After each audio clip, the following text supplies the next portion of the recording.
interpretação é a mais plural, mas pelo menos chegaram a uma idealização do que seria a projeção de algo mais ideal, para em termos de judiciário trabalhista. É essa que é a preocupação. Então, passando aqui um pouquinho mais, o que é a jurisprudência? Conjunto de decisões de um tribunal ou conjunto de decisões sobre o mesmo assunto. Uniformizar é sinônimo de vincular? Não. Mas como, Gisele, tu não estás dizendo que o incidente agora é obrigatório, então ele não tinha que ser vinculante? Não. O incidente é obrigatório, mas não significa dizer que a consequência dele será vinculante. Veja a diferença. O sentido da origem do incidente, ele é obrigatório no sistema, mas não significa dizer que a ratio final, a razão de ser dele, a consequência é vinculante. Daí a liberdade de vocês, a criatividade. As únicas súmulas vinculantes no Brasil, o nome já está dizendo, Supremo Tribunal Federal, súmula vinculante. Há já diria assim, um ranço da doutrina quanto a isso? Sim. Mas só que nós temos que observar como é a questão das nossas mudanças legislativas. A situação não é tão simples para tornar vinculante. Então, o único livro que a gente tem hoje formatado sobre o assunto da Lei 13.015, que eu recomendo, não ficou um livro, mas um opúsculo mais interessante do professor Manuel Antônio Teixeira Filho, inclusive já disponível na plataforma digital da LTR, e já está também alguns compêndios de manuais de processo do trabalho, já vem trabalhando a Lei 13.015, como a última edição do Mauro Schiave, entre outros. Ele já vem trabalhando, que lamentavelmente a gente podia ter dado esse passo, mas não tem condições por causa da visão de sistema, da interpretação legislativa sistemática. Então, não tem o fundo vinculante. Mas há esse ranço já de uma determinada crítica. Será que a gente não deveria ter dado logo esse passo? Acredito eu que não. Eu acho que a gente deve vivenciar culturalmente, com força, o incidente de uniformização de jurisprudência obrigatória, para depor no segundo passo, se for o caso, já torná-lo vinculante. Por que isso? Porque o histórico do incidente de uniformização de jurisprudência não é bom no Brasil. Não é bom. Não é bom. Nós não observamos a regularidade da uniformização da jurisprudência. Nós observamos o quê? A desarmonia. Nós não temos a harmonia. Então, é um incidente que nunca conseguiu a sua inteireza, a completude da sua ratio, da sua razão de ser. Então, não é bom. Agora, continuando, vamos lá. Uniformização de jurisprudência. Por que eu coloco aí para vocês na tela, e depois, se quiserem, eu deixo o material, o CPC? Porque a Lei 13.015, naquilo que a gente falava ainda há pouco, 769 da CLT, que nos desagrada, porque aí a gente tem que ir a outra fonte, a fonte, na realidade, subsidiária, que às vezes acaba sendo primária para o processo trabalhista, o CPC, é a Lei Processual Civil, nos artigos 476 a 479. O que é que eu tenho na essência desses artigos para vocês? E eu colhi, para mim, é o melhor magistério de incidente de uniformização de jurisprudência do processo civil brasileiro, é do professor, meu amado, querido, idolatrado, mestre, professor José Carlos Barbosa Moreira. E o professor José Carlos Barbosa Moreira, nos comentários ao CPC, ele trabalha os requisitos da uniformização de jurisprudência. Incidente, a gente já falou que é. Então, esse ponto nós fechamos. Natureza jurídica, incidental, mera fase. Continuando, pode ser em tese? Não. Então, eu tenho que ter situação em concreto. Eu tenho que estar vivenciando a situação. Me deparei antes até de aí do nosso recesso, e eu tirei uma semana de férias, com duas discussões no pleno do tribunal, interessantes, trazidas por advogados, inclusive na tribuna, e uma delas era em tese. E eu vi vários desembargadores dizendo assim, mas isso não é uniformização de jurisprudência. Aí eu disse, estão certos. eu forcei, até na minha sustentação oral, no dia, para que o pleno logo enfrentasse, e usei a palavra uniformizasse, mas não usei o incidente. Vou dizer para vocês o que eu usei. Usei a assunção de competência, que aí é outro incidente, que é o deslocamento de competência, que a gente vai ter no novo CPC, e que tem condições de carregar para o processo trabalhista. Aí é outra história. Porque a finalidade precípua desse incidente é trabalhar com situação em concreto. É dizer assim, vieram as teses do primeiro grau, vamos supor essa questão, sindicato e associação, não estão falando a mesma língua, os juízes, tiveram colheitas de provas, momentos distintos, enfim, tudo que vocês passaram de instrução no primeiro grau, chegaram à tese jurídica de cada um da consciência dos senhores, da liberdade de convencimento, bateu no tribunal, as turmas também divergiram, aí, intramuros, eu tenho incidente, porque eu tenho a situação instalada, em concreto, visível. Eu não posso trabalhar em tese. Olha, em tese, esta ação projetará uma divergência em 5.000 processos, porque são 5.000 trabalhadores, porque é a Vale do Rio Doce. Eu não tenho condições de fazer isso com uniformização de jurisprudência. No incidente de uniformização de jurisprudência. Posso trabalhar mais ainda o TRT-8, se eu vou falar lá na frente. Porque, para mim, a gente tem que avançar ainda mais. Para o TRT-8 ser tecnologia de ponta. No Brasil, melhor. Que eu tenho certeza que vocês são os melhores. Agora, a gente tem que caminhar com os instrumentos.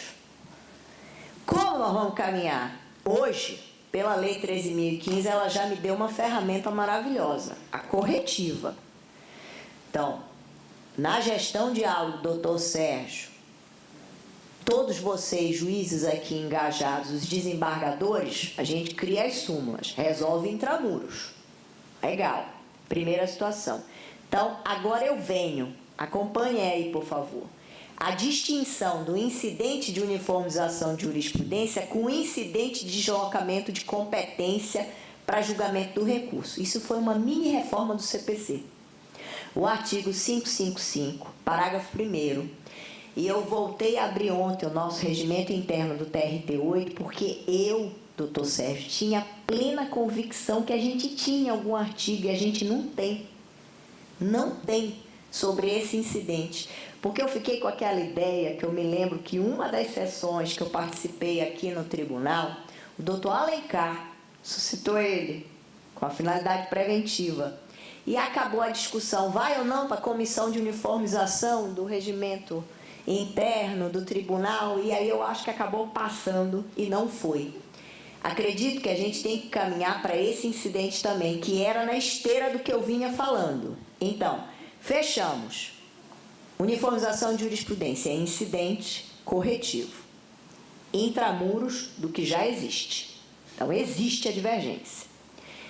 Incidente de deslocamento de competência para julgamento de recurso, 555, parágrafo 1º, que foi inspirado no regimento interno do STJ. O STJ se viu como o quê? Um grande tribunal do Brasil e com muita crise de identidade. Qual era a crise de identidade do STJ? Ele dizia, eu sou menos que o Supremo, mas eu sou mais que o Supremo. Por que ele é menos que o Supremo? Em padrão constitucional. Mas por que ele é mais que o Supremo? Em tratamento de homogeneização de interpretação de lei federal. Então tem uma hora que ele é mais e tem uma hora que ele é menos. Então ele vive a sua própria crise de identidade. E ele disse, bom, onde eu sou mais, que é na interpretação de lei federal, eu tenho que pensar o bem-estar do Brasil logo até preventivamente. E criou este incidente no regimento interno, neste artigo que eu menciono aí para os senhores, o artigo 14. O que é esse incidente? Muito simples, ele é preventivo, é diferente da uniformização de jurisprudência. O incidente de deslocamento de competência é você visualizar numa demanda. E quem? O tribunal. Você no primeiro grau. O CPC visualizou isso com as reformas. Eu sou juíza da Vara da Fazenda Pública. Me permitam, por favor. Eu sei que não é agradável o exemplo, porque é lá da Justiça Estadual. A Vara da Fazenda Pública Estadual. Eu tenho uma demanda previdenciária. Sei que com ela vem 5 mil. Eu tenho que me debruçar com muito cuidado naquele processo. Porque na formação daquela questão de direito, depois vem 5 mil. O tribunal, sentindo a importância de uma demanda, imagine, um abono pecuniário da vida para não sei quantos mil aposentados, ele já não poderia preventivamente suscitar o deslocamento da turma para o pleno fixar a tese. E se ele fixar com um quórum qualificado, já criar a súmula e editar a súmula? Não seria o ideal? São as reflexões que eu estou colocando para vocês. Que a gente precisa trabalhar hoje nesse nível de tribunal, até para melhorar o nosso fluxo de processo. Ninguém vai querer ficar entrando aqui 7, 7 e meia e sair 10, 11 horas da noite. Eu também tenho que ter gestão de qualidade de vida. É porque não serão as melhores decisões, porque o cansaço vai domar a gente. Então, vejam, o incidente de deslocamento de competência, o artigo 555, parágrafo 1º, aí me perguntem, usado na Justiça Estadual, Gisele? Por isso que eu digo, o histórico no Brasil não é bom, não é salutar para a uniformização de jurisprudência. O resgate que a Lei 13.015 quer, ela deu o primeiro passo, e um passo já largo. Por que um passo largo? Porque ela já foi no concreto, mas ela poderia ter dado um passo de gigante. Já ir para o preventivo, ela não foi. Mas a gente pode colher do CPC. E Gisele, isso está para o novo CPC? Sim, o novo CPC trabalha o preventivo. Eu já não tenho o Supremo Tribunal Federal com a repercussão geral. O que é a repercussão geral? A repercussão geral é eu esperar instalar uma multiplicidade de recursos ou já trabalhar antes. Que já vai repercutir para toda uma esfera, seja social, seja econômica, seja política. Então, o preventivo tem que estar associado ao corretivo. São os dois padrões. Agora, são institutos diferenciados. É isso que eu quero deixar bem claro. O incidente de deslocamento, qual é a preocupação dele? É agir com a finalidade preventiva sobre a questão do direito, antes que ocorra o dissenso jurisprudencial. Então, vamos supor, desembargadores da primeira turma do egrégio TRT8 estão reunidos e dizem, nossa, essa demanda vai gerar, assim, uma preocupação... Não, vai atingir a comunidade de trabalhadores da Vale de não sei quem, das coligadas. Estou dando exemplos de grandes litigantes, que é com eles que a gente tem que trabalhar. Então, vamos aqui, relator, desloca para o pleno, provoca o pleno, fixa a questão de direito à tese jurídica, já para irradiar para o resto. Ok? Então, essa é a função. Colocamos aqui uma questão relevante. Aqui pode gerar recursos múltiplos, causas repetitivas, para evitar dispersão de julgados e colisão. Esse é o professor Carlos Carpinella Bueno. Como é que eu vou imaginar um incidente de deslocamento com finalidade preventiva? Fazendo que raciocínio? Aí vem o professor Carlos Carpinella. Com aquele que pode me gerar múltiplos recursos, causas repetitivas. Então, eu ainda não tenho as causas repetitivas. Porque se eu já tivesse as causas repetitivas, já seria objeto de quê? O deslocamento ou a uniformização? A uniformização. Morreu.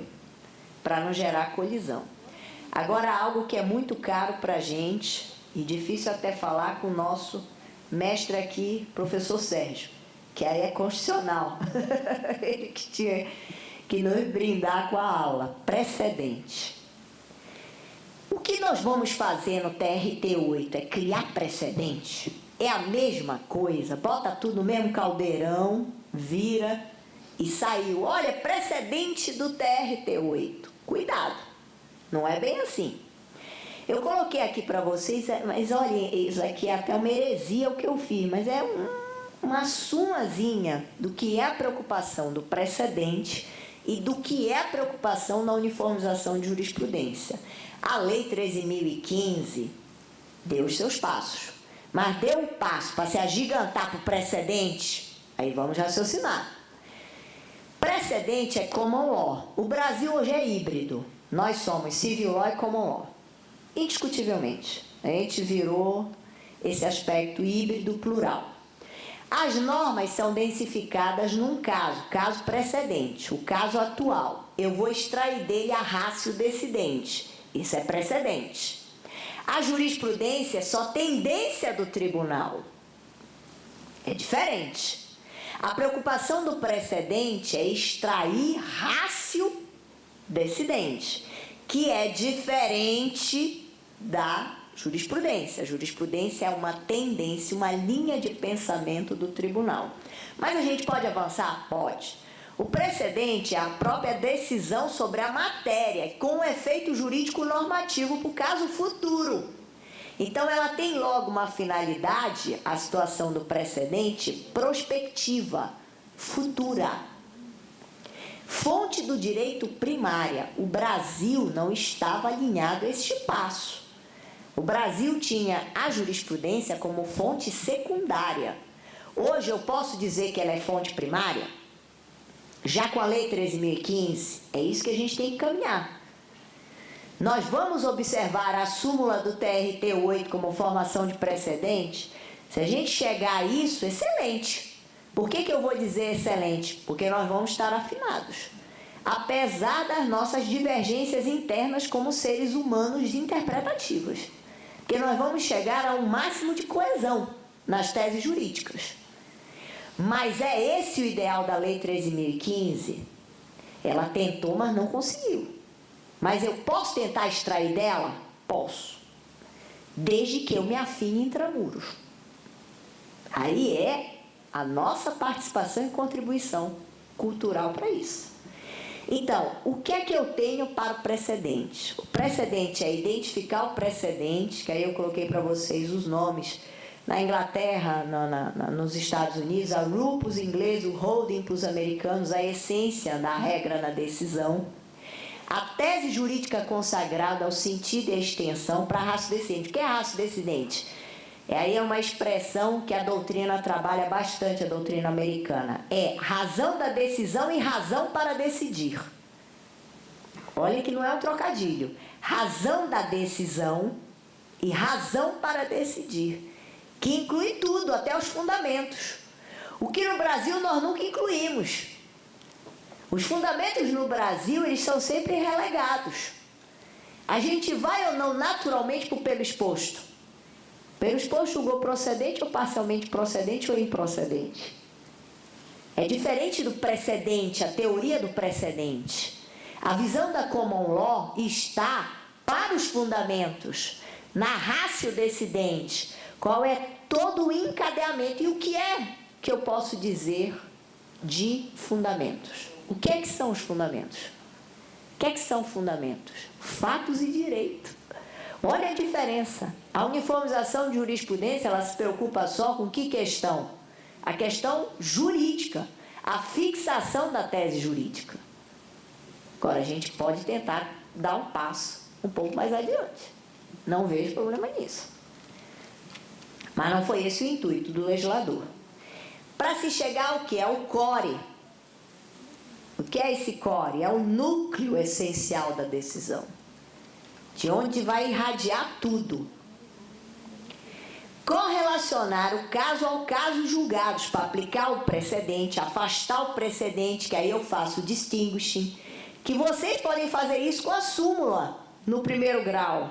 Daí a liberdade dos senhores não está sendo cerceada. Eu não vejo pela Lei 13.015.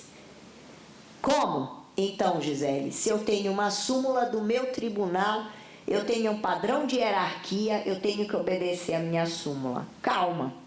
A súmula é uma questão jurídica. A questão jurídica envolve múltiplas interpretações. Eu tenho que estar nessas múltiplas interpretações para a colheita da prova. E a prova é fato. E eu posso ter diferença. Aspecto de núcleo de distinção. E qual é a preocupação aqui? Quando eu vou afastar a súmula, que pra gente aqui eu estou trabalhando afastar o precedente, que é o caso do distinguish. Onde eu vou ter a situação diferenciada para afastar? Eu posso ter. Depende da categoria de trabalhador, ou até eu comecei a ouvir, e por estar na chefia e um pouco afastada desses processos da associação e do sindicato, mas eu ouvi de um dos colegas na procuradoria que havia uma discussão interna, por exemplo, no BASA, do tipo de função de cada um, que era não sei quem era tal, fazia tal função com tal função, se ia ter direito a isso. São fatos distintos, olhem as questões de fato. Isso é formação de precedente, porque vai levar em consideração o todo, a rácio do todo. Eu posso ter um distinguish em dizer, eu não vou aplicar porque a situação é distinta. Ou também vou afastar por prática de overruling. O que é o overruling? Superar o precedente porque houve mudança. Mudou a situação lá dentro do próprio BASA. Hoje já é uma outra realidade, mudou o plano. Isso é comum. E os bancos são mestres nisso. Agora vamos ter que observar, foi com uma finalidade dolosa ou não, enfim, o que estiver constando do processo, dos elementos de formação do processo. Não pode incidir se a causa já foi julgada. Isso é importantíssimo. O incidente de uniformização de jurisprudência, eu não posso dizer assim, a causa já foi julgada. Perdeu a razão de ser. A finalidade é a solução logo intramuros da divergência. Ele incide sobre a causa. Quando usou a expressão legislador causa, não significa só recurso. Leia-se, a uniformização de jurisprudência é também para ações de competência originária do TRT. E aí nós vamos estar falando em quem? Ações rescisórias, ações anulatórias, mandados de segurança, e assim vamos caminhando. Então, olhem só, a uniformização de jurisprudência, a preocupação da Lei 13.015. Se confunde com precedente? Não. Mas posso ter a tendência a chegar ao precedente? Não vejo problema nenhum. Se confunde com incidente de deslocamento de competência, que a finalidade é preventiva? Não. Mas pode também o TRT8 fazer uso dele, inclusive, já sugiro até incluir no nosso regimento interno, nas bases do artigo 555, parágrafo 1º do CPC, posso. Como fez o próprio STJ no regimento interno. E a preocupação desse incidente de uniformização de jurisprudência com a causa, uma visão maior. Então, no tribunal, tudo que estiver gravitando no tribunal, seja recurso ou ação de competência originária, teve o dissenso, cabe a uniformização de jurisprudência. E sabemos que temos múltiplas, às vezes, ações rescisórias no TRT, mandados de segurança, que vão todos numa direção de discussão daquela tese jurídica. Pode acontecer em embargos de declaração a uniformização de jurisprudência, isso é uma questiúncula procedimental bem pesada, porque hoje o ED ele é um monstrinho, para não dizer um monstrengo. Por quê? Ele não tem mais aquela visão dele original, que era só para integrar. O advogado vem, quer mudar, enfim, virou um recurso.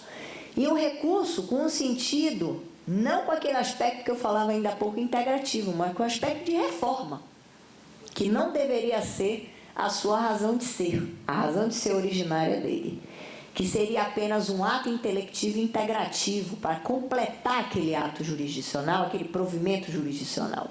Mas o ED se agigantou. E se agigantou na jurisprudência e ganhou foro na legislação. E ganha ainda mais foro, digo para vocês, no próprio CPC novo. Então, ele vai permanecer. Com todos os seus problemas, ele permanece. Pode em ED falar na uniformização de jurisprudência? A causa já foi ou não julgada, ainda que de modo incompleto? Não. Então, perdeu a razão de ser. Concordo com o professor Manuel Antônio Teixeira Filho, que coloca essa situação. Não cabe, e nem o professor Barbosa Moreira também. Os dois não concordam. O incidente de uniformização de jurisprudência, ele está na hora de pulsar do coração vivo do recurso. Que recurso é o vivo para a gente? Recurso ordinário. Está trabalhando logo a base, e não já a consequência, o ED. Então, não tem a lógica já deixar para o momento do ED, porque a causa já foi decidida, no mínimo, a priori. Quais são os requisitos específicos do incidente de uniformização de jurisprudência? Esse eu já falei, só volto a repetir, porque é genérico e é específico. Existência do recurso ou causa de competência originária ou remessa de ofício ainda não julgados. Tinha esquecido eu da remessa de ofício, que é outra questão extremamente discutida no direito brasileiro. Se há ainda razão de ser da remessa de ofício, ela continua com o novo CPC, mas uma visão muito mais restrita, e tem que ser. Eu só vejo hoje razão de ser para remessa de ofício, na minha opinião, só para o município. Eu não vejo mais razão de ser. E município, pequeno município. Não vejo razão de ser. Por exemplo, o município de Belém está aparelhado. Ou no mínimo deveria estar. Eu estou falando em capital. Municípios também grandes, como Marabá, Santarém, já tinham que estar no mínimo aparelhados. Mas a gente sabe que não é uma realidade do nosso pacto federativo com a visão do ente municipal, o que é lamentável. 2, requisito específico. Obrigatoriedade dessa norma é sempre suscitar um incidente. Então, é aquilo que eu falei ainda há pouco para reforçar. É obrigatório, mas não é vinculante. Mas que ele é obrigatório hoje é. Quando eu falo obrigatório, vocês poderiam logo aí pular e me questionar. Qual é a sanção para o TRT, se não fizer? O TST vai vir em cima. Está na lei. Está no ato já expedido pelo próprio TST sobre a regulamentação da Lei 13.015. Então, hoje, os tribunais regionais do trabalho terão, não é podem, terão que se adequar. Não tem jeito. 3, existência de uma questão controvertida de direito e não de fato, que deve ser pertinente ao recurso ou causa. É o que eu falei para vocês. Questão de direito é um dos assuntos mais complexos. Nós não temos isso, fórmula, pratinho feito. A questão de direito, ela tem que ser trabalhada como tese jurídica. É o que nos alenta a expressão tese jurídica. Do que é que vai advir dessa tese jurídica? Qual vai ser a problemática dentro do sistema jurídico para a gente trabalhar? Isso é uma questão de direito. Agora, trabalhar um perfil de parcela sobre parcela, eu não vejo como. Isso aí a gente vai ter que ter muito cuidado no que é que a gente vai trabalhar com questão de direito. Pode ser uma condição da ação, uma questão de direito, eu quero deixar isso claro, porque eu estava me preocupando até ainda há pouco em falar num conteúdo de direito material. Mas eu posso ter um conteúdo de incidência processual? Posso, como questão de direito. Uma discussão de legitimidade? Pode ser? Pode, uma questão de direito. Porque a legitimidade é uma questão de procedibilidade do próprio direito processual. Então, é uma questão de direito. Posso falar num pressuposto processual? Posso, sem problema algum. Posso falar num problema de cabimento? Posso, sem problema algum. Porque são questões jurídicas dotadas de uma juridicidade, onde eu vou discutir para o sistema e no sistema. Quando é que cabe a ação? Qual é o parâmetro dela? A questão da legitimidade. É uma legitimidade onde eu preciso de substituição, de representação processual, onde eu estou trabalhando em institutos para a criação da tese jurídica. Então, cabe. E 4, requisito específico, resolução da questão de direito controvertida deve ser necessária e essencial ao julgamento da causa. Deve ser controvertida, senão, o que uniformizar? Se eu não tiver, se por exemplo, no primeiro grau eu tiver um consenso, bateu em turma, a turma também consenso, eu não tenho por que falar em uniformização. vincula os magistrados que participaram do incidente e não os que ficaram vencidos. Isso eu quero dizer para vocês. Olhem lá. A questão controvertida, eu vou ter um embate intramuros. Quem é que vai participar do julgamento do pleno? Pode ser quem participou lá na turma quando expôs no acordo a necessidade do incidente de uniformização de jurisprudência, porque a gente já vai passar para o procedimento, como é? Vai bater na turma, turma vai para o pleno. Composição do pleno, quem é que pode votar? Todos os que participaram do julgamento. Só não podem os impedidos, os suspeitos. E existe uma controvérsia que eu coloco até um pouquinho mais adiante, mas eu já antecipo do procedimento, juiz convocado.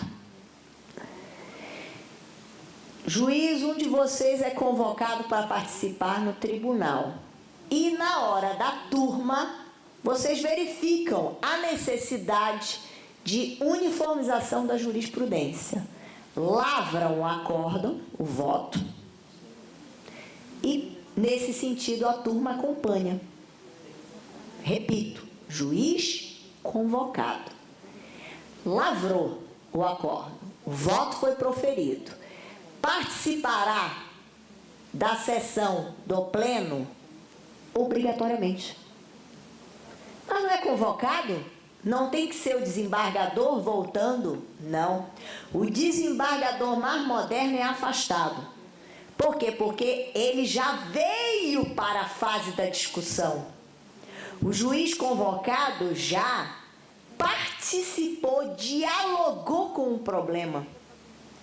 Então, qual é a ordem natural? José Carlos Barbosa Moreira, Cássio Carpinello Bueno, o próprio professor Manuel Antônio Teixeira Filho, Mauro Schiavi, todos dizerem o quê? Aquele juiz deve participar do julgamento da uniformização de jurisprudência, porque ele já está integrado naquele problema, naquela situação. Isso é interessante. Então, a importância do juiz convocado. Procedimento. Primeira situação, o que é o objeto dessa semana é a preocupação do Dr. Sérgio, doutora Suzy, doutor Herbert, da gestão do próprio TRT8. Qual é? Verificar as divergências intramuros sobre idêntica questão de direito.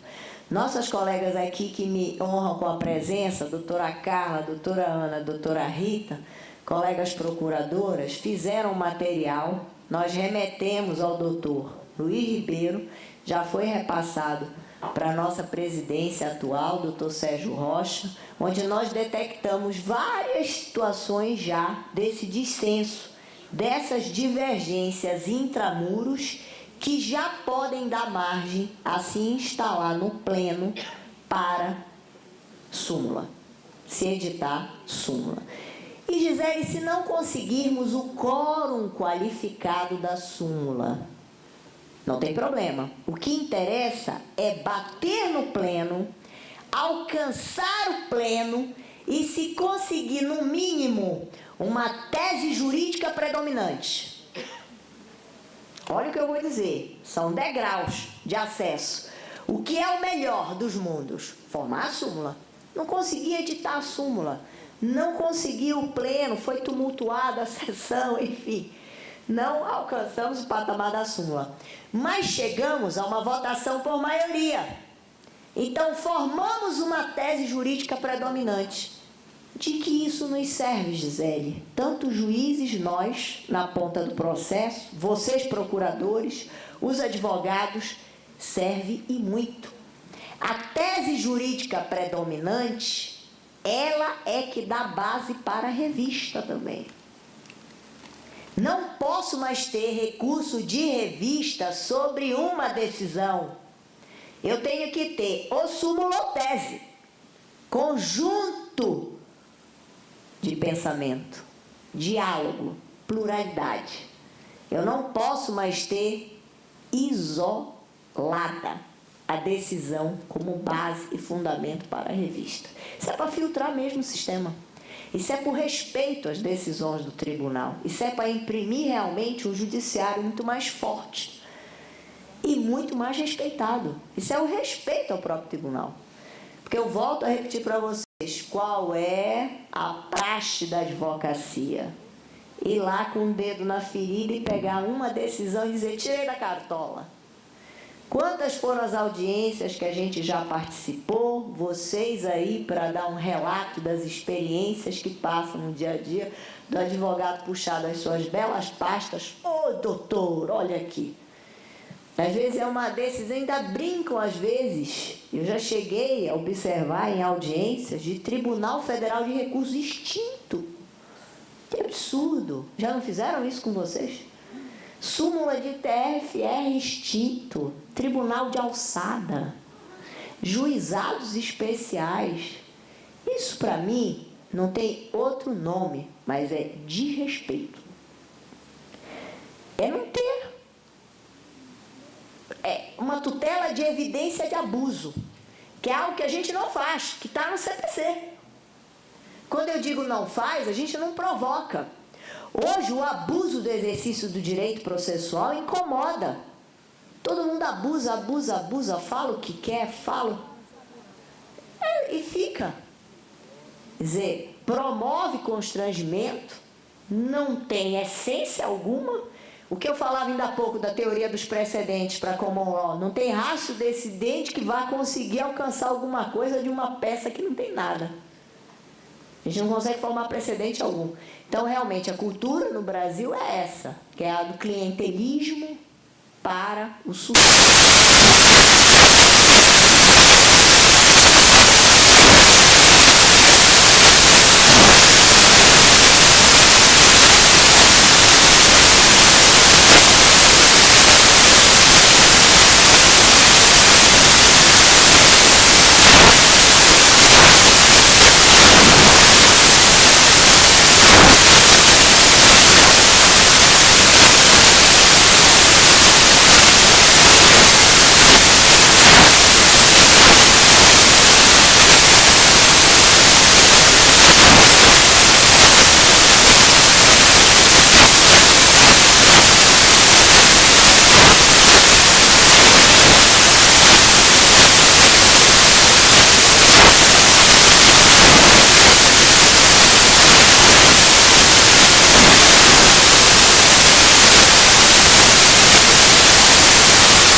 Desembargadores não só antecipam, como já dizem mais, porque eu já vou sair de férias, eu já estou ciente, consciente, na meu convencimento do que eu tenho que votar. E aí ele já profere o seu voto. Ali eu já tenho o caminho dos votos. E daqueles votos eu já tenho a possibilidade da divergência e já suscitar um incidente de uniformização de jurisprudência. Repito, vi só o professor Barbosa Moreira nessa questão do curso do julgamento. Entre dois acórdãos proferidos antes do julgamento por órgãos distintos do tribunal, eu posso ter a situação já prévia instalada, que é como nós estamos agora. A Lei 13.015 veio,